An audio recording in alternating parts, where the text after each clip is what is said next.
O delegado territorial da Xunta en Ourense, Manuel Pardo, salienta a calidade dos viños do Ribeiro na presentación da 61ª edición, que terá lugar os vindeiros días 3, 4 e 5 de maio no recinto da Alameda en Ribadavia. Da Xunta de Galicia, o traballo que estamos a facer e seguimos a facer, apostando por as variedades autóctonas, pola recuperación das zonas históricas do viñedo e pola calidade. Tamén, sin quitarlle tamén protagonismo aos meus compañeiros de mesa, quero facer mención ao honor que supón contar cun pregoeiro como Celso Rodríguez Padrón, presidente do Tribunal Superior de Xustiza de Madrid e natural de Ribadavia. É un honor que na Feira do Viño se conte con el. Na feira participarán un total de 36 adegas e colleiteiros que ofrecerán os seus viños a todos os visitantes que se acheguen ata Ribadavia durante os días do evento. Mais alá do horario do recinto feiral, que sabedes que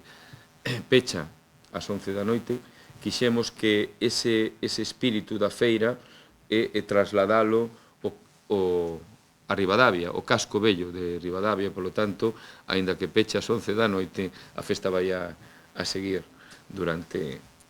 unhas horas máis con actuacións musicais. O público deberá mercar a súa copa na caseta de venda de copas na entrada e posteriormente visitar as casetas das adegas onde poderá optar por degustar os viños mediante a proba cunha pequena cantidade, copa ou botella. Cada opción terá un prezo diferente que marcará cada adega. Este ano, como sinalaba Juan, tamén se producen unha serie de cambios ou de novidades que son as que el relatou, por exemplo, esa zona de restauración que nos creemos que lle vai a dar un